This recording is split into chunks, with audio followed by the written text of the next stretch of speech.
Welcome back to another episode of Charlie Brown Politics. And of course, I'm Charlie Brown, the host of the show. I want to continue talking about a subject that I've already covered, and that is going to be how many U.S. officials have a dual citizenship with Israel. I have had more information come to light, and I also want to go over the influence of what Israeli lobbyists have over people in Congress, people in major forms of power throughout our entire government. And so the first thing that we are going to watch is an interview with Scott Ritter by Kim Iverson. If you don't know who Scott Ritter is, he's a truth teller that was in the military, pretty much got kicked out of the military for speaking the truth. He's a man that has a lot of respect on people from the left and the right. So without further ado, let's get into this interview. They're going to be discussing the influence that Israeli lobbyists have over people in Congress. So let's get into it. We have it. We just got a new Speaker of the House. And, nice Republican MAGA guy from Louisiana, a good American boy. He's going to help America, make America great again. First order of business. Was it to help the homeless? Was it to reduce the deficit? Was it to, fund the U.S. military? Nope. We're going to send money to Israel. Bam, ladies and gentlemen, you just found out the whole thing. U.S. Congress is bought and paid for by the Israeli lobby, by Israel. Don't take my word for it. Ariel Sharon openly bragged about it when he was prime minister. Benjamin Netanyahu openly brags about it. They disrespect us so much that they buy our Congress and then they brag about owning us, about owning it. And the proof is in the pudding. When the Speaker of the House, first order of business, in a moment when America is suffering so much, to send more money to Israel, you know who's running the show. Yeah. And AIPAC has been blatantly out there for Netanyahu. They don't want anybody but Netanyahu. They are pro-Netanyahu, and that's it. It's not even being, right now, it's not even just being pro-Israel, which they are, it's amazing. People hear AIPAC, but they don't realize that it's, like you said, American Israel Public Affairs Committee. This is imagine if it was American China Public Affairs Committee. People would be losing their minds. Register as a foreign agent. Yeah, right. They would be losing their minds, saying you are working on behalf. You are a PAC, literally working on behalf of a foreign government, working on behalf of a foreign. This is not about Americans, and yet it's extremely, extremely powerful. But Israel isn't a foreign government. Israel is an extension of America, according to so many people. Look, we allow this. We allow American Jews when they turn 18 to go to Israel and enlist in the Israeli armed forces, the armed forces of a foreign country. Now, people say, well, come on, there's never going to be a problem between Israel and America. Let me take you to September 1982. American Marines were put on the ground outside of Beirut to provide a buffer so that the PLO could be evacuated after Israel invaded Lebanon, went up to Beirut, surrounded it. We were there. 3 Israeli tanks, British Centurion tanks, attempted to cross Marine lines to get where they weren't supposed to be. A Marine captain got on top of the tank, told him, you can't go here. The Israeli ignored him. He pulled out his pistol, put it to the Israeli officer's head, so I'll blow your brains out if you move one step forward. If you don't think America is capable of confronting the Israelis, you don't know a damn thing about the complexity of American-Israeli relationships. I'm telling you right now that if you're an American working for the Israeli government as a member of the IDF, you've betrayed your country because your loyalty is to this country. But see, now I'm anti-Semitic. Now the ADL will call me anti-Semitic because I dare question the loyalty of somebody who says, I want to wear the uniform of another nation, taking an oath to another nation, not an oath to the Constitution, an oath to Israel. And understand that if push comes to shove and another American Marine jumps up on the tank and that guy's in the tank, he's going to have to shoot that Marine as an American. Right. We had a member of Congress show up to Congress wearing an IDF uniform. Should have been arrested on the spot. Should have been arrested on the spot. Should have been completely. That should have been. That should be considered. Could you treason. imagine who's the representative from Michigan who's getting in trouble right now? Rashida the Palestinian. Tlaib. Yeah, Rashida. And I'm not a big fan of Rashida. I'm not, but I'm a huge free speech person, and free speech is free speech. And she didn't say anything. You can disagree with what she says, but what did Justice Brandeis say in Supreme Court? The antidote to speech that you don't like is more free speech. Right. Meaning, if you don't like what they're saying, say something that opposes them. Instead, they censor her. But imagine if she showed up and she just said, I'm going to wear a green Hamas thing with Arab. I'm going to wear it. I'm just going to show them, go, hey, I'm Hamas, baby. What do you guys think of that? She'd have been shot, first of all, coming in. They'd have shot her, literally shot her. They let a guy wear an IDF uniform as an American congressman in Congress. This is almost as bad as when Congress let 4 members of the Azov battalion come into Congress to address them. We let Nazis in. We let Zionists in. What the hell's going on with our neighborhood? Yeah, it's really awful. Okay, let's stop it there. So you saw how Scott Ritter and Kim Iverson were just going over the hypocrisy of how we allow somebody to, or another country such as Israel to have so much influence over our own country and to work such hand in hand. And, the hypocrisy of, like Kim said, if it was China in America, pro lobbyist, people would be going out of their minds and losing it. How we had a member of Congress, I can't remember the guy's name now that the camera's rolling, show up in an IDF uniform. I would have to agree with Scott. The guy should have been arrested on the spot. His allegiance is supposed to be to our country, America. And so that's just the first bit of this. I don't think a lot of people know what AIPAC is, who they are, what they do, and how much power and influence they actually have over our Congress and people that hold, actual power throughout our country. So I have this video pulled up from their website, and I'm sorry it's full of propaganda and, stuff that is going to make your stomach churn, but it's just going to be the foundation to, kind of show people what AIPAC is. So let's just get into it. Ours is a proud American story, written by citizens of different races, faiths, and backgrounds, united by shared passion, bound by common purpose, to strengthen and expand the U.S.-Israel relationship. We come together to educate, to advocate, to affect policy, for the security of the Jewish state, for the benefit of the United States, for today, for tomorrow, forever. We are AIPAC, proud, pro-Israel Americans, bringing Democrats and Republicans together, citizen activists, strengthening 2 great nations, moving America and Israel forward together. Isn't that nice? It looks like the American flag and like the Israeli symbol fucked, right? So there you go. That's the video from AIPAC's website itself.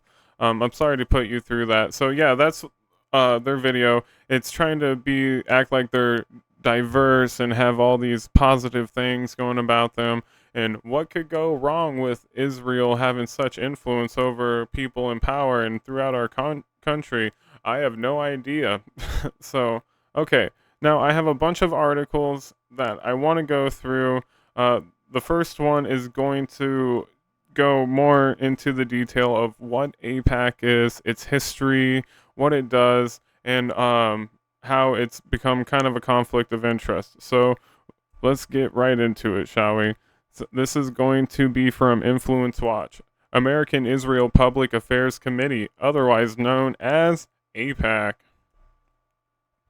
Sorry, give me 1 second here. There we go. All right, mission, history, and structure.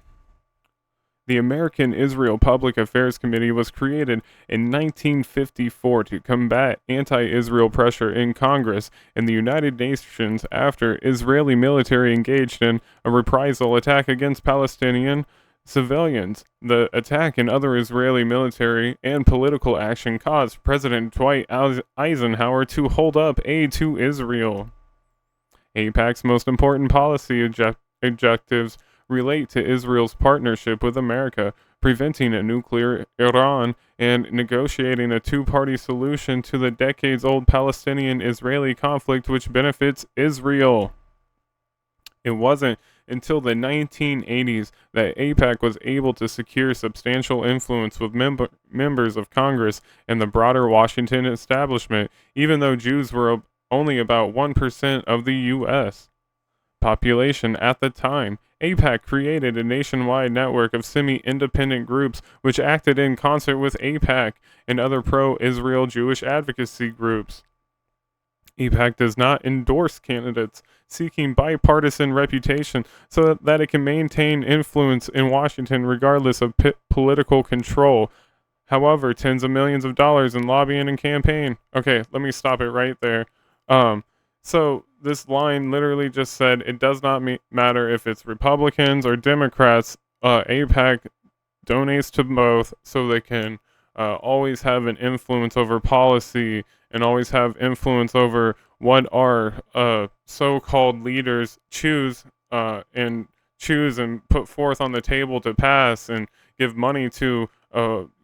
You get what I'm trying to say here. No matter what happens, it's the Democrats and the Republicans that have this influence put upon them. So with that, let's continue. However, tens of millions of dollars in lobbying and campaign funds are influenced by the direction it picks on policy, politics, and candidates. It also organizes fundraisers outside of official networks, which creates significant influence through unofficial channels. This has led to both powers and influence for AIPAC and its donors in criticism of the organization's structure, as the unofficial nature of much of the fundraising and lobbying keeps information out of sight of the public. Let me repeat that one more time. The unofficial nature in much of the fundraising and lobbying keeps information out of the sight of public, lawmakers, and regulators. In other words, how much power, how much money, and how much influence that AIPAC gets to do upon Congress and people running for the presidency, we don't know. It's out of the public eye. Let's continue. One of AIPAC's most popular lobbying efforts is a trip to Israel for freshman members of Congress.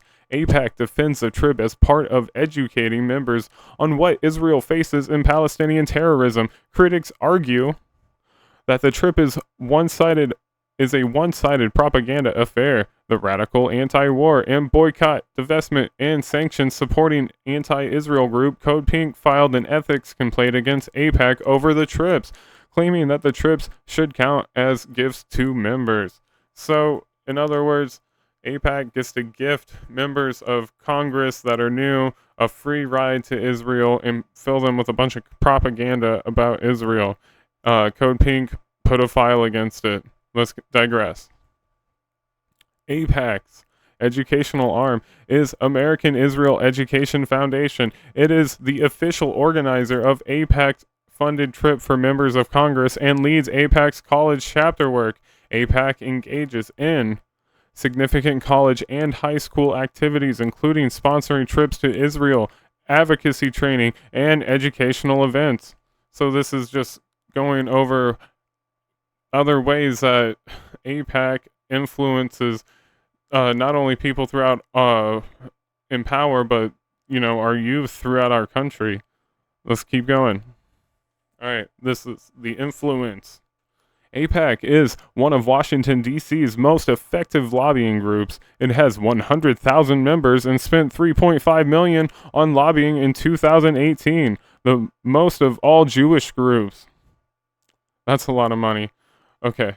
Its bipartisan success is shown in that its bills are normally introduced and co-sponsored by members of Congress from both major parties. In 2019, the Democratic-controlled House of Representatives passed several AIPAC-supported bills which condemned the anti-Israel boycott, divestment, and sanctions, other known as BDS movement, backed U.S. military support for Israel, and backed sanctions against non-state actors which commit terrorist acts against Israel.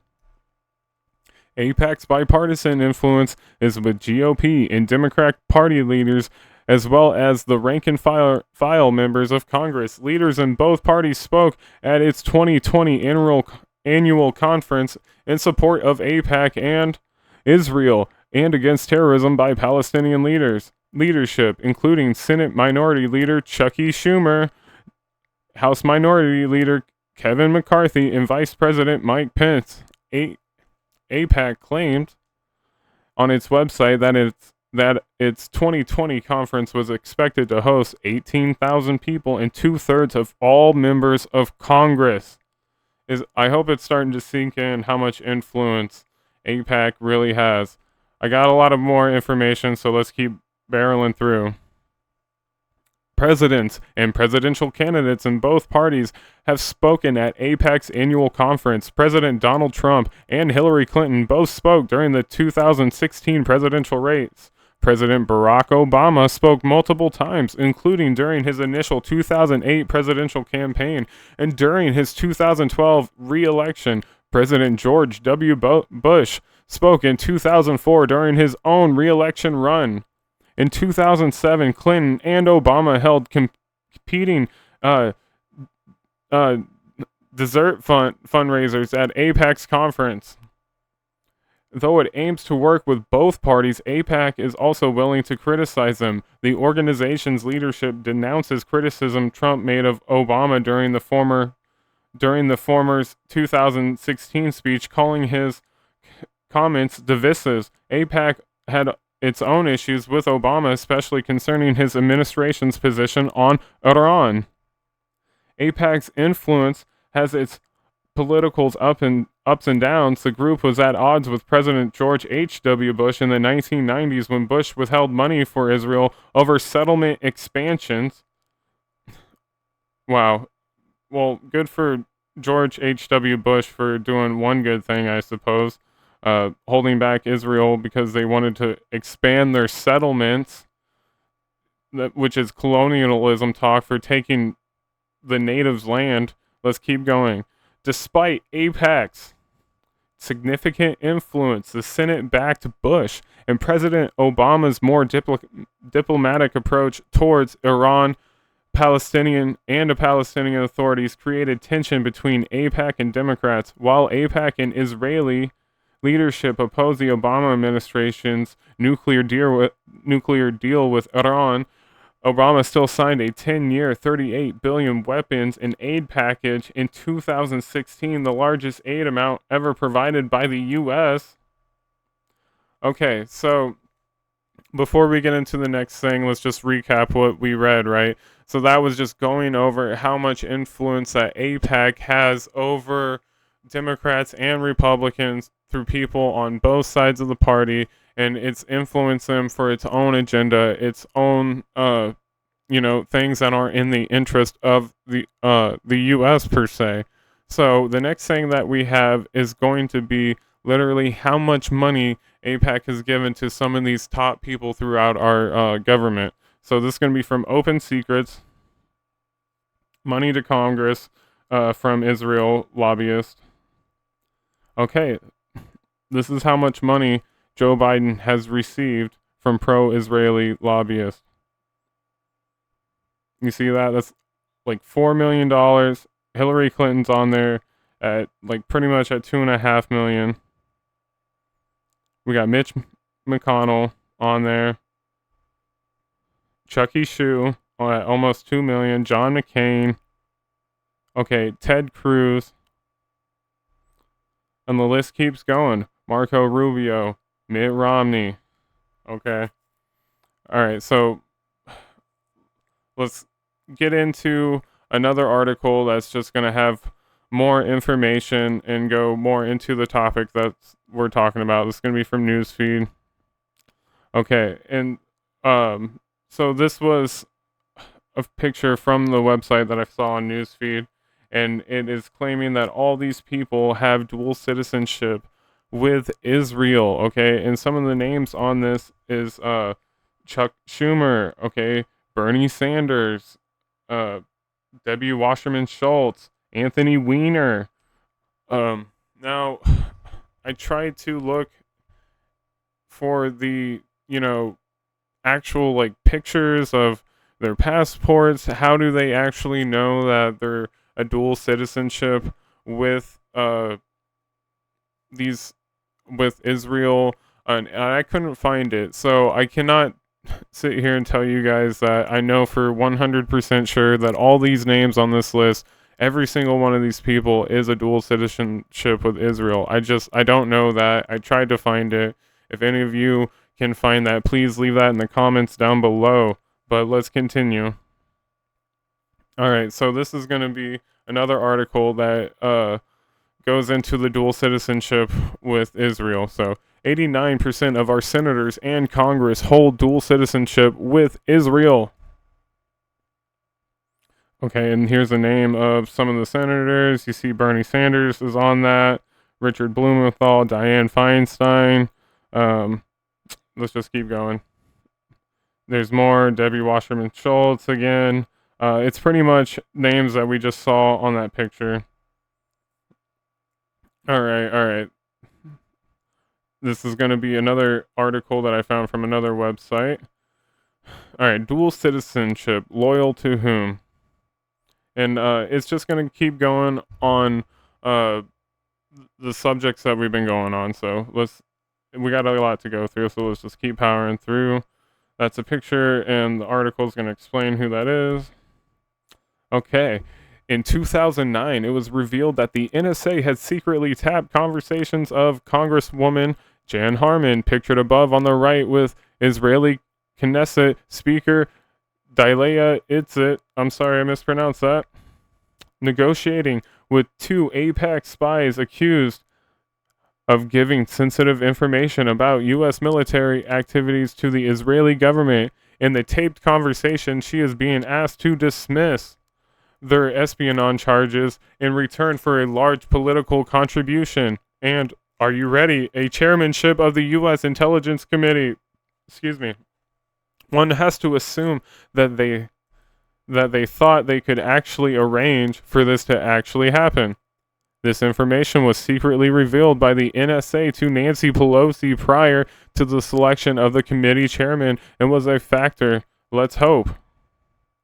Anyway, in Harman's failure to obtain this highly sensitive position, after all was said and done, however, the case against the two Israeli lobbyists was dismissed against the insistence of the FBI. No satisfactory reason has been given for this. Unfortunately, such an act of treason remains unchallenged, and Jane Harman remains at her congressional job and enjoys being the wealthiest member of the third wealthiest member of Congress, only in America. Now, this was written back, I want to say in like 2010, so I'm sure the numbers have changed on who's the third wealthiest congressperson in America. Let's keep going. The examples of Kayhan,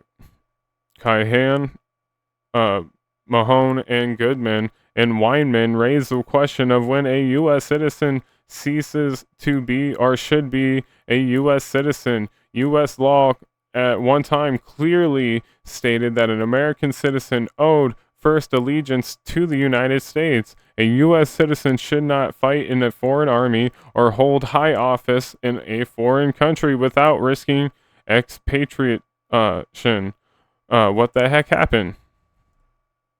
The 1940 Nationality Act. So this is going to go over some information that I have already gone over in a previous video on why we don't get to know the information on people in the U.S. Congress and the people who have power. We don't get to know if they have dual citizenship with Israel. So this is going to go more into that same story again, but it's going to give more detail upon it, and it's going to give a different perspective and kind of like the history on how we got there. So let's keep going. All right. The 1940 Nationality Act. Section 401E of the 1940 Nationality Act provides that a U.S. citizen, whether by birth or naturalization, shall lose his U.S. nationality by voting in a political election in a foreign state. This law was tested many times. In 1958, for instance, an American citizen named Perez voted in a Mexican election. The case went to the Supreme Court, where the majority opinion held that Perez must lose his American nationality.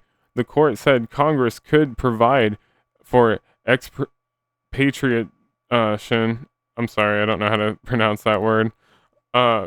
It means you lose your citizenship, though, as a reasonable way of preventing embarrassment to the United States in foreign relations. But then something very odd happened.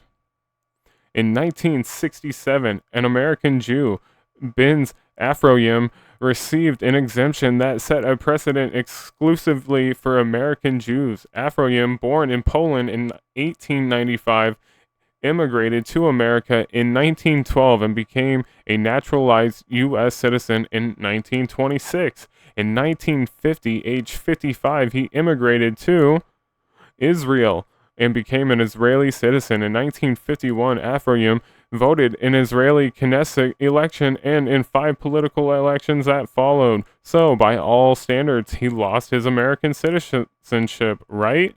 Wrong. After living in Israel for a decade, Afroyim wished to return to New York in 1960, and he asked the U.S. consulate in Haifa for an American passport. The Department of State refused the application, invoking Section 401 of the Nationality Act, the same ruling that has stripped the American citizen named Perez of his U.S. citizenship. Attorneys acting for Afroyim took his case to Washington, D.C. District Court, which upheld the law. Then his attorneys appealed to the Court of Appeals. This court also upheld the law. The attorneys for Afroyim then moved the case on to the Supreme Court. Here, with the Supreme Court Justice Abe Fortas, Lyndon Johnson's former attorney and one of the most powerful Jewish Americans, casting the swing vote, the court voted 5-4 in favor of Afroyim. The court held that the U.S. government had no right to rob Afroyim of his American citizenship. The court, reversing its previous judgment as regards the Mexican American, ruled that Afroyim had not shown intent to lose his citizenship by voting in Israeli elections,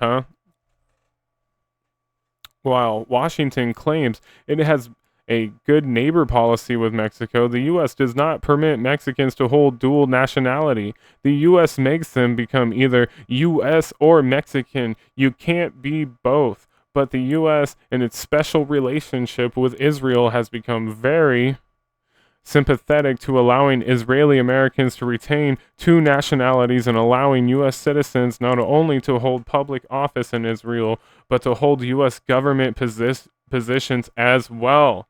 No other country holds a special exemption to our laws of citizenship.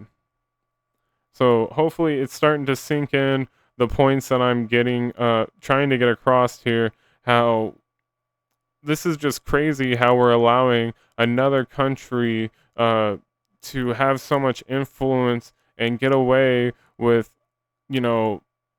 things that we would not allow other countries to get away with. But let's keep going. So you might ask, are there any other dual Israel American citizens who hold U.S. government positions that could compromise American security? Yes, consider the following list that I obtained on the list, or on the web. Michael Chertoff.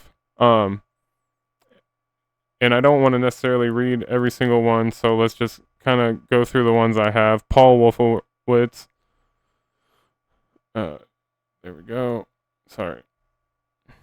Henry Kissinger. Okay, I'll read his. One of the many Pentagon advisors. Kissinger sits on the Pentagon's Defense Policy Board under Pearl. For detailed information on Kissinger's evil past, read Seymour Hersh's book, Price of Power. Kissinger in the Nixon White House. Kissinger likely had a part in the Watergate crimes, Southeast Asia mass murder, Vietnam, Cambodia, and Laos, installing Chilean mass murder, dictator Pinochet.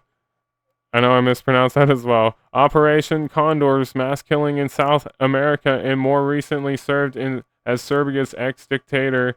I don't know how to say that. Advisor. He consistently advocated going to war against Iraq. Kissinger is the Ariel Sharon of the U.S. Unfortunately, Bush President Bush nominated Kissinger as chairman of the September 11th Investigation Commission. It's like picking a bank robber to investigate a fraud scandal. He later declined this job under enormous protest. So that was just kind of like, like a quick history on who Kissinger was. And they are claiming that Kissinger has a dual citizenship with Israel. Like I said, I don't have like the photos of his passport, so I can't tell you if that's 100% or not. I'm kind of leaning that, it probably is. But let's continue. So this is another person, David Frum, who's on the list. John Bolton. Okay, I don't want to read all that. Let's just keep going. All right. So,